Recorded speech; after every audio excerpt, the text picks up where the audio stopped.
igreja pode permanecer em pé. Vamos abrir a palavra em 2 Coríntios 12, 7. Vamos aproveitar que a gente já está aquecido.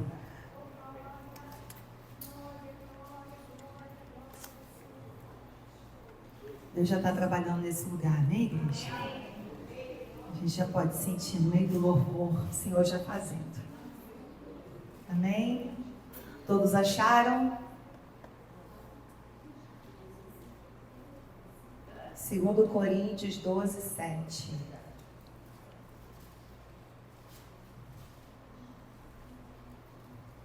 Amém? E para que não me ensoberbecesse com a grandeza das revelações, foi-me posto um espinho na carne, mensageiro de Satanás, para me esbofetear, a fim de que não me exalte. Por causa disto, 3 vezes pedi ao Senhor que o afastasse de mim. Então ele me disse: a minha graça te basta, porque o poder se aperfeiçoa na fraqueza.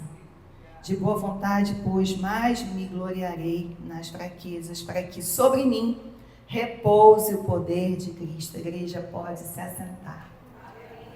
Semana passada nós falamos de Jó. E se a gente fizer uma breve recapitulada, a mensagem que o Senhor deixou para nós, que Jó foi um homem temente a Deus, um homem correto, e ainda assim o Senhor o provou, deixou que Satanás pudesse trabalhar, né, trazer aqueles sofrimentos que Jó passou. Mas o principal, que eu creio que você guardou no teu coração, a melhor lição que Jó teve na sua vida, não foi porque o Senhor restituiu Jó. O principal foi que o Senhor levou ele a um lugar que ele não conhecia. O principal foi que o Senhor levou a ele a um lugar de encontro, que ele só ouvia falar de Deus, de ouvir falar, mas nunca tinha visto, nunca tinha experimentado a presença dele realmente. Então, os sofrimentos que Jó teve foi porque Deus entregou um tesouro. E esse tesouro qual foi? O lugar onde ele estava. Essa foi a maior lição e o maior presente que Jó passou. E muitas vezes nós não entendemos o que o nosso sofrimento, qual é o lugar que o sofrimento quer nos levar. E o tema de hoje, né, que eu até pedi para o pastor permitir, se eu podia levar a segunda parte, eu parei em Paulo, porque Paulo foi um homem que sofreu muito, mas só que Paulo, ele teve um encontro com Deus tão real, foi um toque tão real, que aquele homem, ele foi transformado. Aquele homem, ele caiu do cavalo, diante de uma luz, e aquele toque mudou a vida de Paulo. Assim como Jó, diante de um redemoinho, ele pôde ver o seguinte: Deus estava desde o início comigo. Todo o meu sofrimento eu não estava sozinho. E Paulo foi a mesma coisa, porque quando ele caiu daquele cavalo, ele pôde ver o seguinte: como a minha vida era vazia.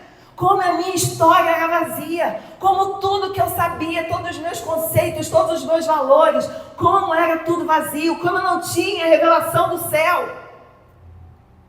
Porque quando Jesus entra à igreja, aí eu quero que você preste atenção, quando Jesus entra, quando é real, quando ele consegue encontrar espaço, morada, ele faz uma transformação total.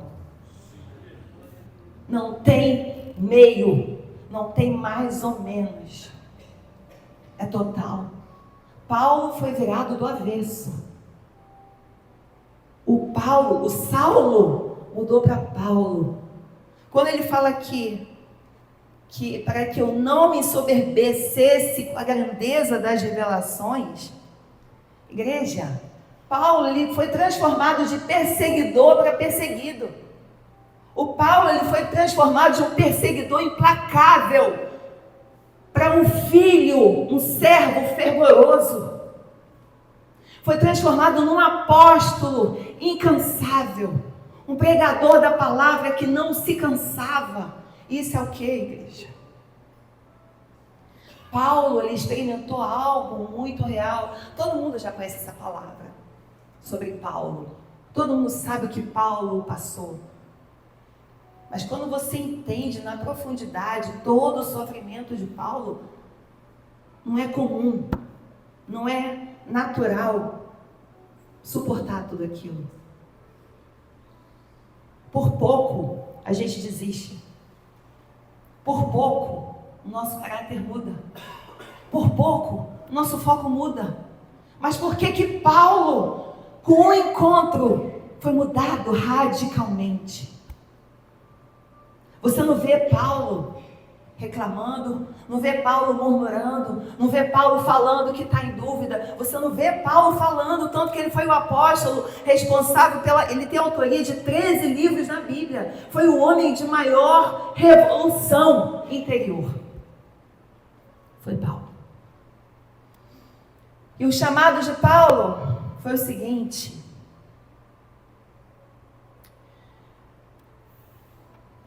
levar o meu nome diante dos reis e gentios e os filhos de Israel, bem como importante você reconhecer o que é padecer pelo meu nome. Porque tem um detalhe, igreja, quando há um toque do Senhor, o Senhor, ele desperta para qual propósito o seu filho foi criado. E aquele encontro na vida de Paulo foi tremendo. E cada vez Paulo avançava, Paulo tinha mais revelações, Paulo tinha mais visões, Paulo se achegava a Deus. E a vida de Paulo foi uma progressão. Aí ele fala assim: não me soberbecer. Será que é por causa da inteligência de Paulo? Paulo tinha muita cultura, porque Paulo falava mais de um idioma, porque Paulo tinha muita cultura, porque Paulo era um fariseu, porque conhecia as escrituras de um lado para o outro? Não. Foi por causa das grandezas das revelações. Em Lucas 12, 48 fala assim: mas aquele a quem muito dado, muito lhe será exigido, e aquele a quem muito se confia, muito mais lhe pedirão. Não sei se vocês já ouviram isso aqui alguma vez, eu acho que já foi exemplificado. Quando você olha para o céu, um avião, acho que você consegue segurar assim, medir o tamanho do seu dedo. Sim, né? Quando você vê um avião de perto, e você vai se aproximando, cada vez mais próximo do avião você chega, maior ele vai se tornando. Na verdade, cada vez que Paulo se chegava mais ao Senhor, ele via como era grande Deus que ele servia. E o que acontece é que muitas vezes tem pessoas que preferem ficar olhando o avião só de longe. E Deus começa a se tornar insignificante. E não faz diferença na vida de ninguém. Porque para uma pessoa falar para não se ensoberbecer nas grandezas de Deus, é porque ele realmente é o grande eu sou. Ele é o grande eu sou. Não existe Deus como o nosso Deus. Ele é o grande eu sou. Ele é o Deus excelso, poderoso, soberano, e não há outro igual a Ele. Não há outro igual a Ele. E isso, na verdade, Paulo, ele desejava mais e mais. E eu te pergunto, você acha que é fácil se aproximar de Deus, igreja? Você já se perguntou por que Satanás insistentemente tenta roubar o seu foco da cruz? Você já parou para pensar por que Satanás quer te roubar do caminho para Jesus? Por quê? Será que é porque esse lugar que ele quer que Deus quer que você chegue, é ruim? Será que é porque esse lugar que Deus quer que você chegue é um lugar de sofrimento? É um lugar de angústia? É um lugar de dor? Porque você acha que Satanás o tempo todo ele está roubando o teu tempo, ele está te distraindo, ele está tirando o teu foco para que você pare de olhar para Jesus. Por que, igreja? Se fosse bom, certamente nós não deixaríamos de seguir. Como assim? é bom para você? Porque tem gente que parece que não é bom. Mas Satanás sabe que ali é tão bom, ali é tão maravilhoso, aquele lugar é tão perfeito, é tão sobrenatural, é tão tudo, que ele não te deixa continuar. Ele insiste para que você pare. Isso não é só de hoje. Desde o início, quando Jesus começou a peregrinar, desde o início, quando Jesus, na manjedoura, chegou o quê? A notícia, olha, se muda aí, porque o rei do Egito, deixa eu confundir, né? O rei mandou matar Jesus. E aí, o que aconteceu? Eles foram para o Egito, fugiram para o Egito. Desde o início, Jesus foi perseguido. Por quê?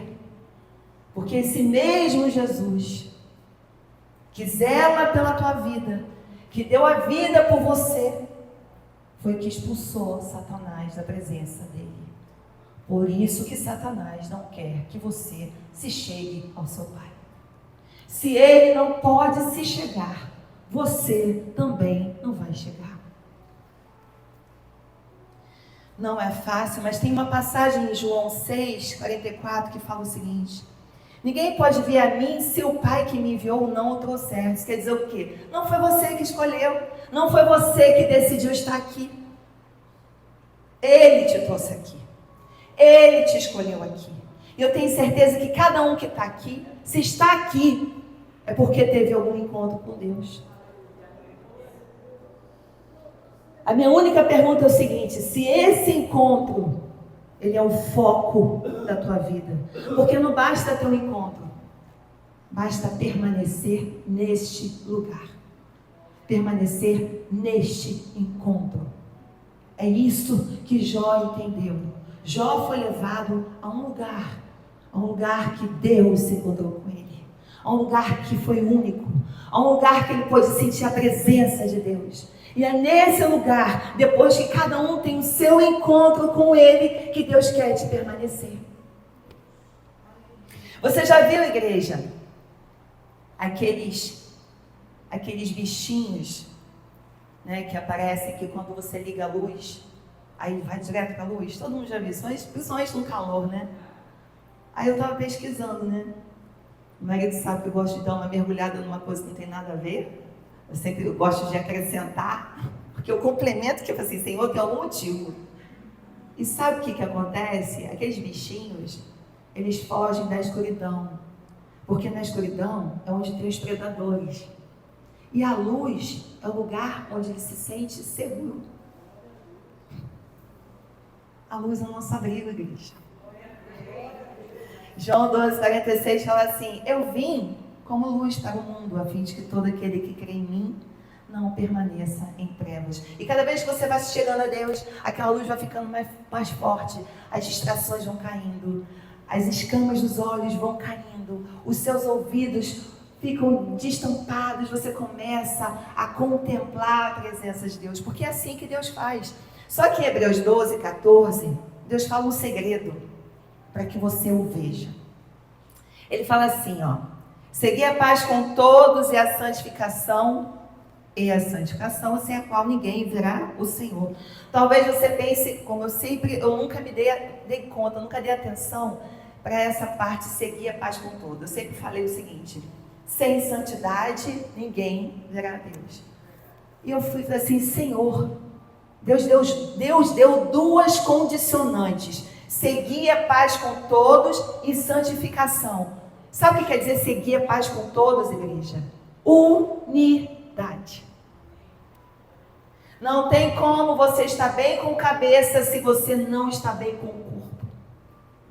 O corpo de Cristo tem que ter unidade. Mas eu falei, Senhor, mas o que isso tem a ver com o sofrimento? O que isso quer dizer? Por que ver o Senhor? Por que seguir a paz com todos? E o Senhor falou o seguinte, que pessoas quando não conseguem contemplar a grandeza do Senhor, pessoas que não conseguem contemplar o quão bom Ele é, o quão maravilhoso, o quão Deus impossível Ele é, ficam desajustadas.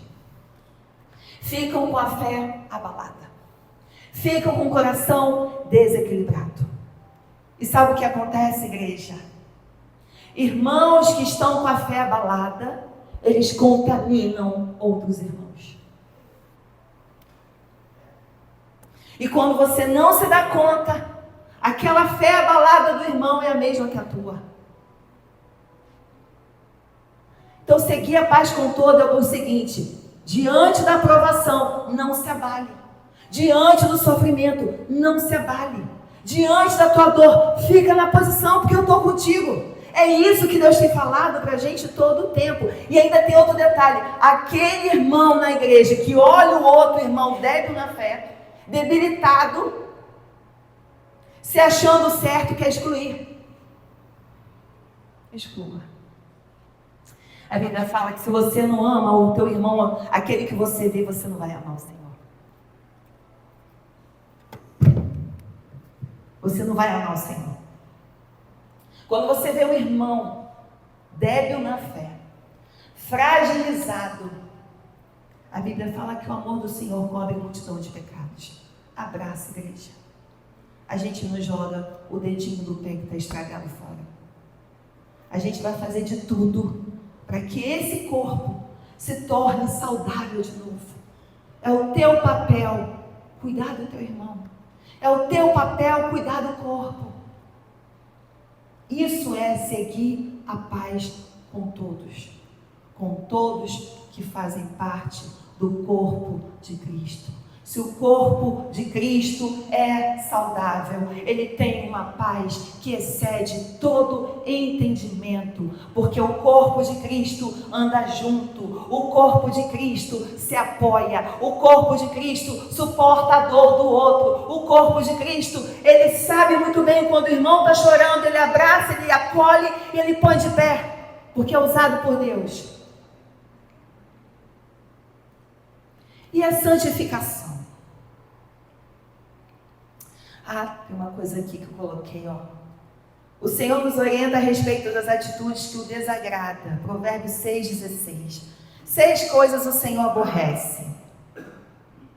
E a 7ª, a sua alma abomina. Olhos altivos, língua mentirosa, mãos que derramam sangue inocente, coração que trama projetos iníquos, pés que se apressam a correr para o mal, testemunha falsa que profere mentiras e o que semeia contendas entre irmãos.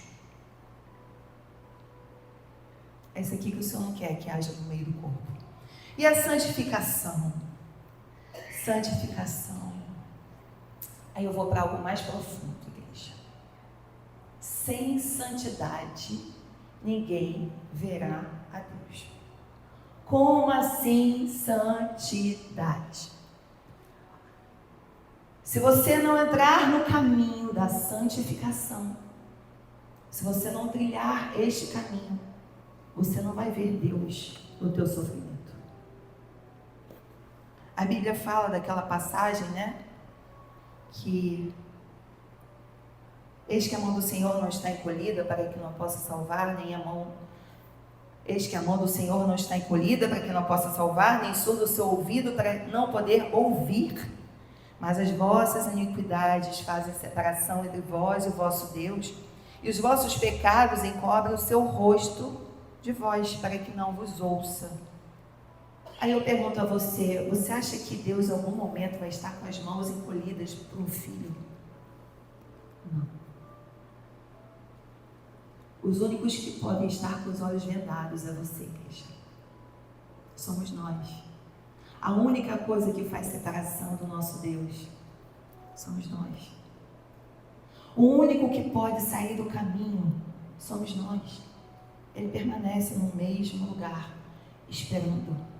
Aí você começa a ver o seguinte: mas eu não estou vendo Deus, mas não está acontecendo, não está chegando. Aí você começa a ver que está dando tudo errado, eu não consigo contemplar Deus, Deus só é vivo na vida do meu irmão. Por que, igreja? Porque Deus só vive na vida do irmão e não é na sua, porque os teus olhos estão vendados. Os teus olhos não estão vendo que o Senhor está diante de ti. Aí você acha que Deus não está com as mãos estendidas a teu favor. Quando a palavra do Senhor fala o seguinte: o choro pode durar uma noite. Irmãos, literalmente o choro dura uma noite. Você crê nisso?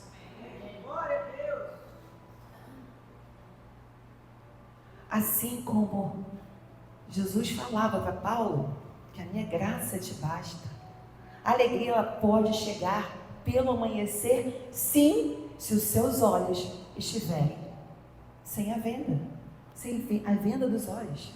Se o seu rosto estiver desvendado, se o seu rosto estiver desvendado, você vai contemplar, sim, a resposta de Deus para o que você quer. Porque até no silêncio você vai entender. Você vai entender tudo. Porque a única coisa que faz separação sua de Deus é o pecado. Deus não disputa lugar com o pecado. Ou é o pecado, ou é Deus. Que Ele cresça e que eu diminua. Se Ele não crescer, quem vai crescer sou eu. Quem vai crescer é o meu ego. São os meus valores. É aquilo que eu acho, como tem que ser. Assim foi com Satanás. Ele fez, ele decidiu, ele realizou. Ele cresceu. Só que ele se meteu com a pessoa errada. Ele foi expulso da presença de Deus. E o pior é que tem pessoas que ainda acham que Satanás ganha alguma coisa. As pessoas acham que por não ter a resposta diante de um problema, é como se Satanás estivesse ganhando. Igreja, tenha no teu coração, Satanás já perdeu. Deus trabalha muitas vezes com calamidades, como juízo na vida do ímpio. Na vida dos seus filhos não existe calamidade, existe propósito. Não existe desgraça, existe propósito. Não existe assim, a vida acabou. Existe propósito. Porque o que Deus está ensinando é o seguinte: cada um de nós estamos tendo o sofrimento que merecemos. Porque é exatamente no meio deste sofrimento que Deus está forjando o teu caráter. Se você entende que Deus está contigo na tua dor, você vai entender que é um momento que Deus está transformando o teu interior. Porque você acha que Paulo pediu: por favor, retire de mim esse espinho, por favor, retire de mim esse espinho. A Bíblia fala, ele pediu 3 vezes. Ele pediu 3 vezes, mas ele não cedeu, porque ele sabia o seguinte: Satanás não ia descansar. Eu dei um chamado para Paulo: Paulo, a minha graça te basta. O que é a minha graça, igreja? O que Deus está falando para nós? O que é a graça do Senhor diante do teu sofrimento? Qual é o teu espinho? Me fala qual é o teu espinho. É na tua casa? É com teu filho? É com teu marido? É com a tua esposa? É no teu trabalho? É perseguição? É aflição? É o quê? Qual é o espinho da tua carne? O que está te afligindo? O que está tirando o teu sono? Não pense que Deus não chora com você. Não pense que Deus não vê o teu sofrimento. Deus vê. Deus chora com os filhos. Deus se entristece com a tua dor. Só que o que importa para Deus não é o espinho que Ele permitiu chegar na tua carne, mas é como você reage com esse espinho. Sabe qual foi a reação de Paulo? O espinho, mudança no caráter de Paulo a cada dia. Aí você vai pensar assim: nossa, mas Paulo, ele experimentou tanta coisa sobrenatural. Paulo teve visão, Paulo teve revelação, Paulo viu, Paulo fez cura, Paulo fez não sei o quê. Igreja, escuta uma coisa. Cadê a passagem que eu quero ler para vocês? Quando o Senhor fala assim, quando Paulo fala assim: se tenho de gloriar-me gloriar-me-ei no que diz respeito à minha fraqueza. Paulo não podia se gloriar diante das revelações de Deus? Podia. Está cheio de gente aí, porque Deus me mostrou, porque eu sou assim, porque eu sou assado, porque eu tenho dom. Dom não leva ninguém para o céu, igreja. Você está achando que tem o dom, não vai levar ninguém para o céu. O que leva você para o céu é o teu coração. Quando Paulo falava que ele se gloriava nas fraquezas, é porque Deus está mais preocupado como está o seu coração em transformar o seu caráter do que o dom que Ele vai te dar, colocar na tua mão. Porque o dom nada mais é do que a consequência de um relacionamento. Porque o dom ele serve não apenas para edificar a si próprio, mas a sua igreja como corpo. Você quer paz com todo, você luta pelo teu corpo, você luta pela tua igreja. Esse é o dom que o Senhor coloca na tua mão. Aí tem gente que acha que é mais espiritual porque é cheio de dons. Não leva para o céu. Não vai levar você para o céu. Porque a maior transformação, o maior milagre que Deus quer ver é a mudança no nosso caráter.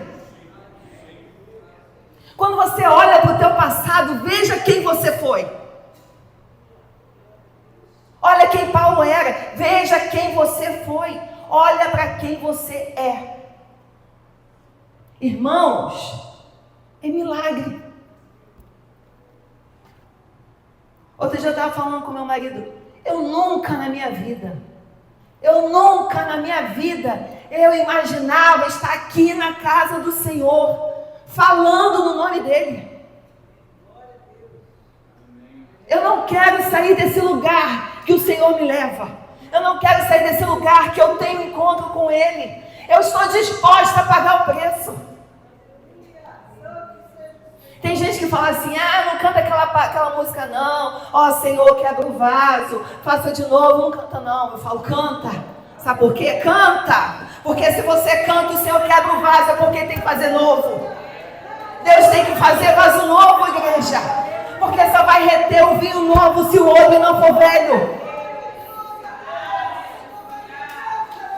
Começa a despertar aquilo que o Senhor está te chamando. Deus está te chamando. Deus tem pressa.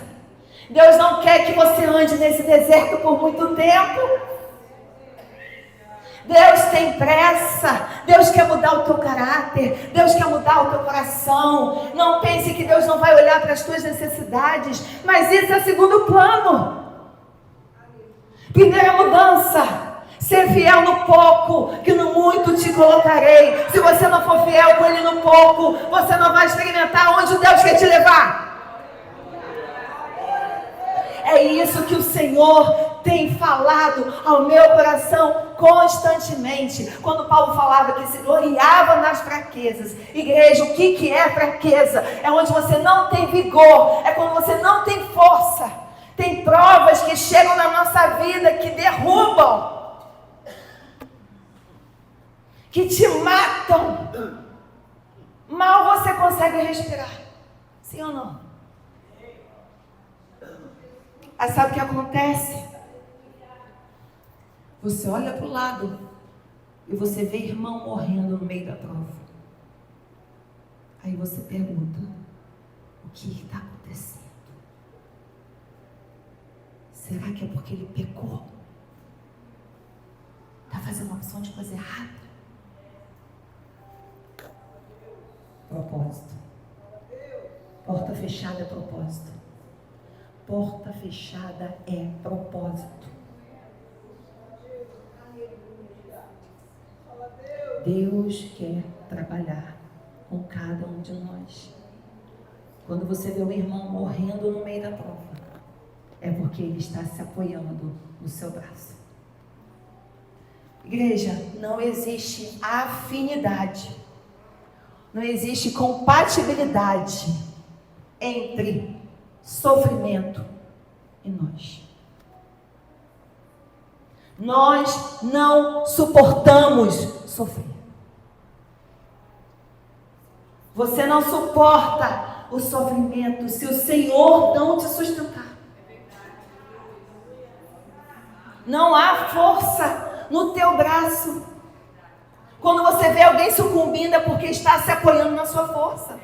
Por isso que ele fala que quando está fraco aí que ele está forte, porque a força não vem dele. A força do homem te leva simplesmente a projetos fracassados, a iníquos, a frustrações, a planos que deram todos errados, a lugares que vão te fazer chorar, chorar e não vai ter fim. Porque o que vem do Senhor não é frustrado, é perfeito, é maravilhoso, é do céu. O que vem do céu não é para te matar, igreja.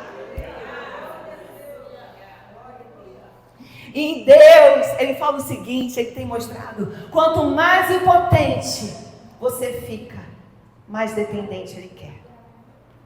A sua impotência diante do sofrimento, Deus quer que te leve à dependência dEle.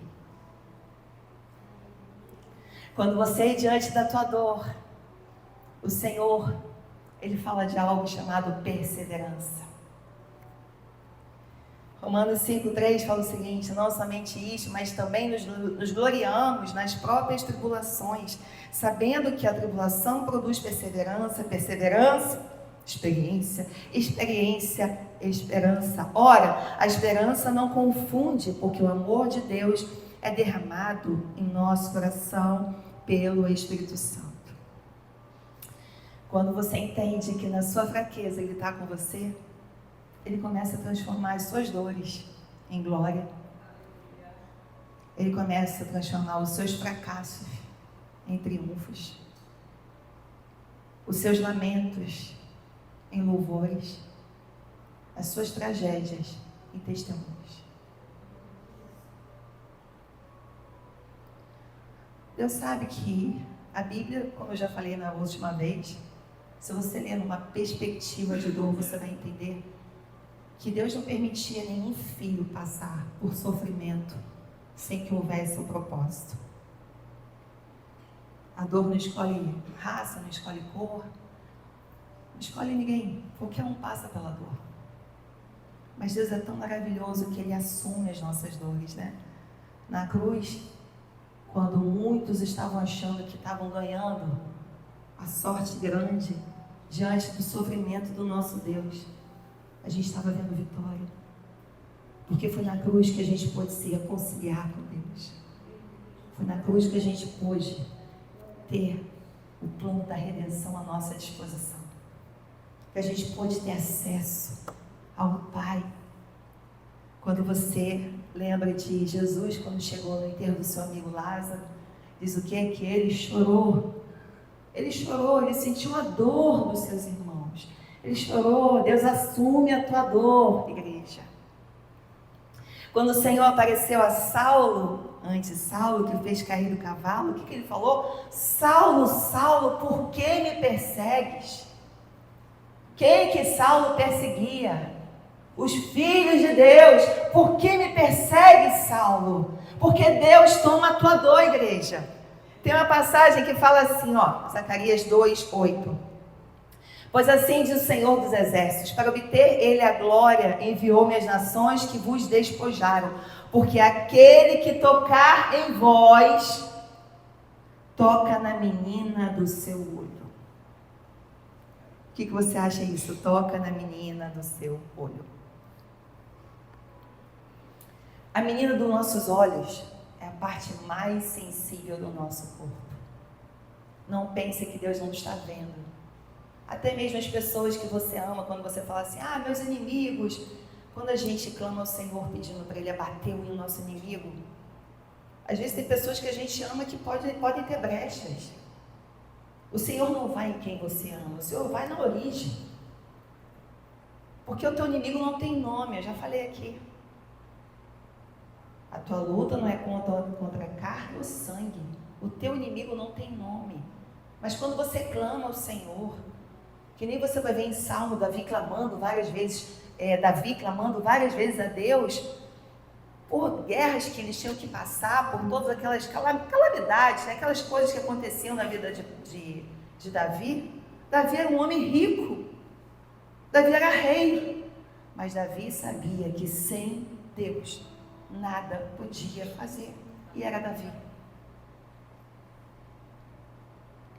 Tem algo que o Senhor fala, né? O Senhor tem mostrado que Paulo, ele era um homem muito experimentado, e quando ele falou para ele não se ensoberbecer, não ficar arrogante diante daquilo que Deus estava revelando a ele, era principalmente uma palavra que ele tinha no coração dele: humildade. Humildade vem da palavra humus, que quer dizer terra fértil, terra preparada para receber sementes. A humildade é o teu caminho, igreja. É o nosso caminho. É o caminho para a nossa prosperidade. A humildade, ela faz com que a gente reconheça os nossos erros, reconheça onde a gente precisa se ajustar. A humildade não deixa os seus olhos tampados. É você reconhecer que você, sem Jesus, não é nada. E eu falei também na semana passada que o nosso coração era como um jardim. E hoje eu trouxe o versículo que fala assim, ó: Cantares de Salomão 4:12. Jardim fechado és tu, minha irmã, noiva minha, manancial em recluso, fonte selada. O nosso amado chama o coração da noiva de jardim. Você é a noiva. Você é o jardim do Senhor. Paulo só deixou apenas um jardineiro entrar no coração dele.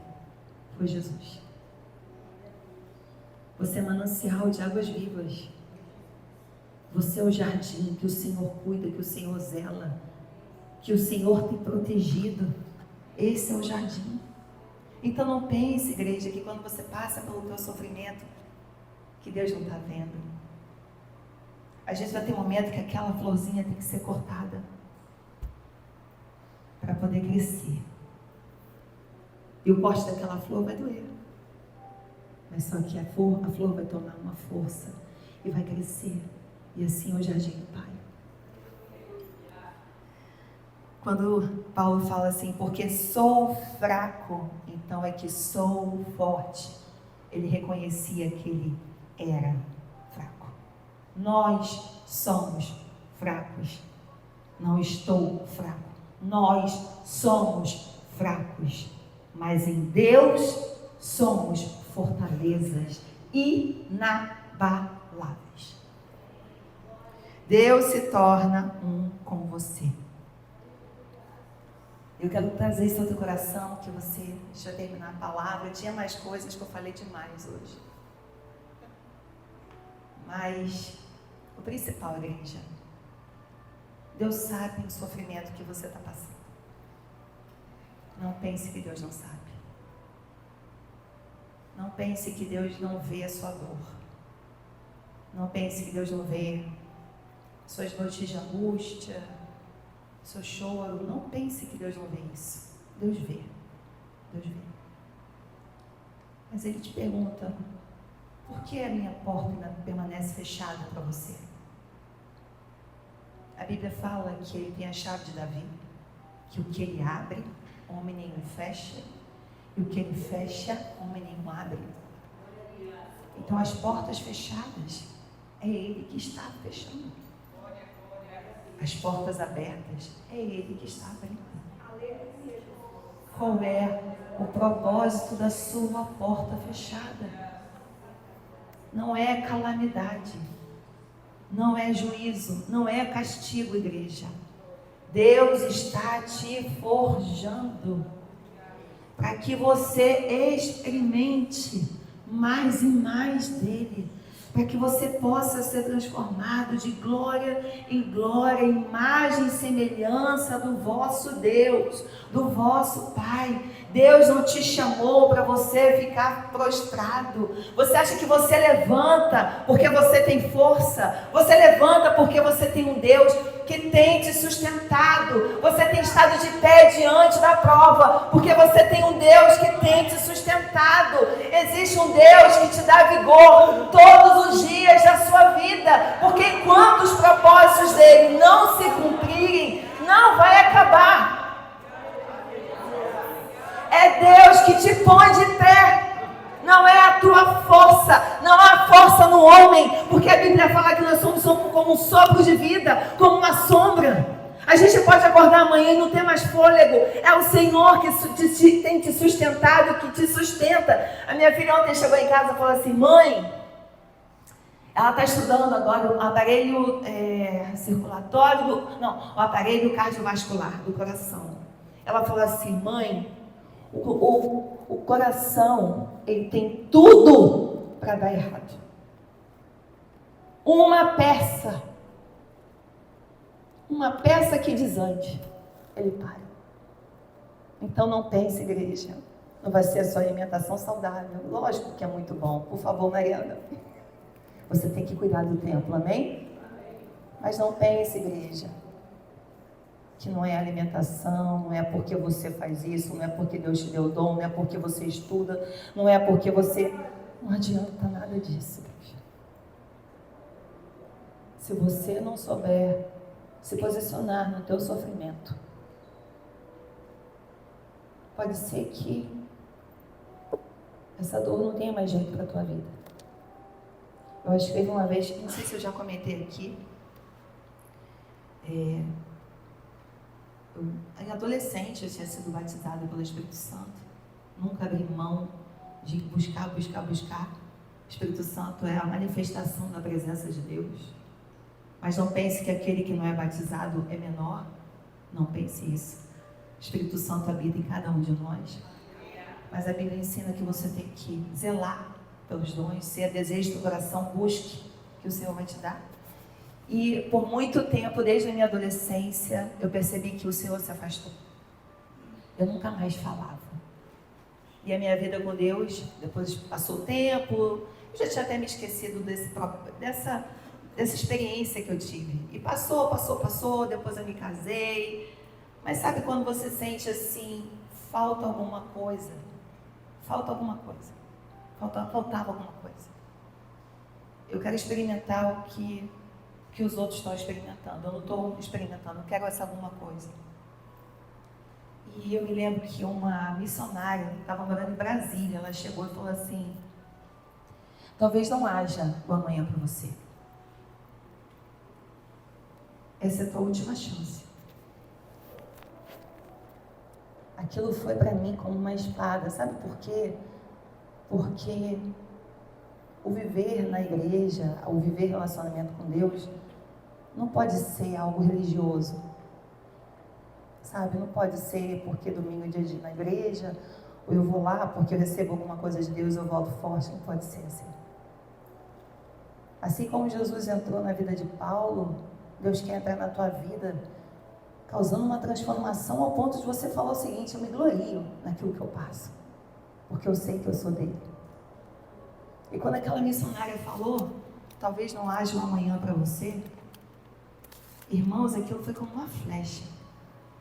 Aquilo ali, eu me lembro que eu me abaixei, mas eu chorava tanto com o Senhor. E o Senhor começou a me encher. E eu voltei, inclusive, a falar em línguas nesse dia. E eu senti meu coração transbordando da presença de Deus. O que eu quero dizer para você? Eu não sei como está o seu relacionamento com Deus. Eu não sei qual o espinho da tua carne. Eu não sei qual é a provação que você está passando. Mas entenda que essa provação que você está passando é onde Deus está te forjando. Não pense que o Senhor fica feliz vendo um filho sofrer. Não pense isso. O Senhor está forjando o teu caráter. Aquele lugar que só Ele entra.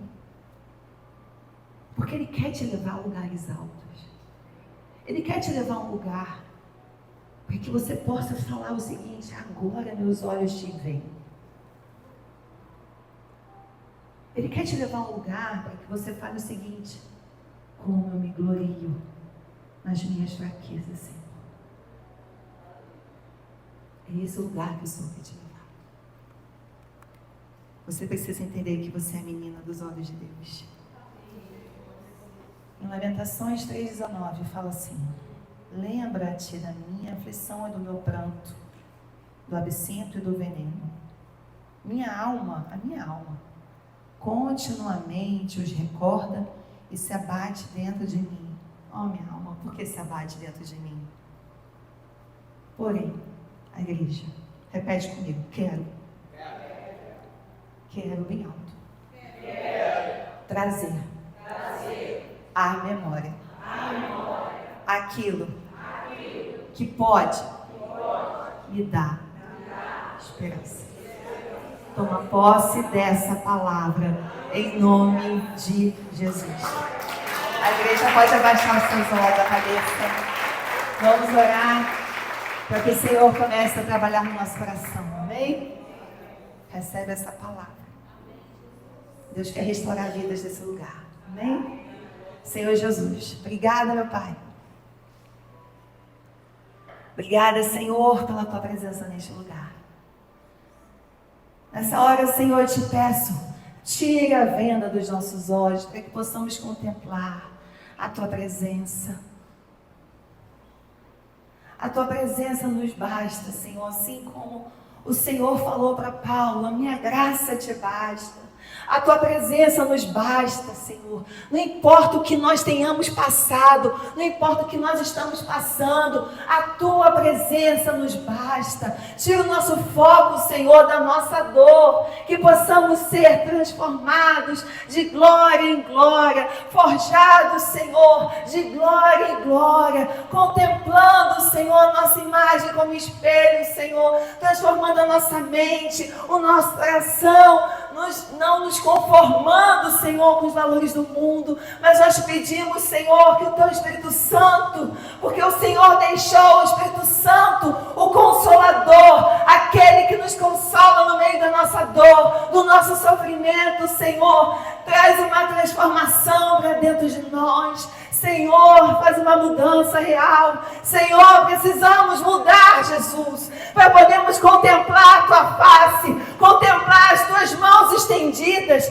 contemplar que os Teus ouvidos não estão tampados, Senhor, ao nosso clamor. Oh, Jesus amado, toma a Tua igreja em Tuas mãos. Tu tens propósito neste lugar. Senhor amado, acaba com a nossa meninice, com a nossa infantilidade, nos leva mais alto, Senhor,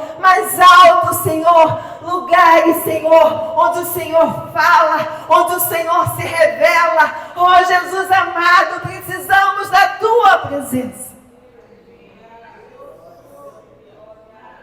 Não somos nada sem Ti, Jesus.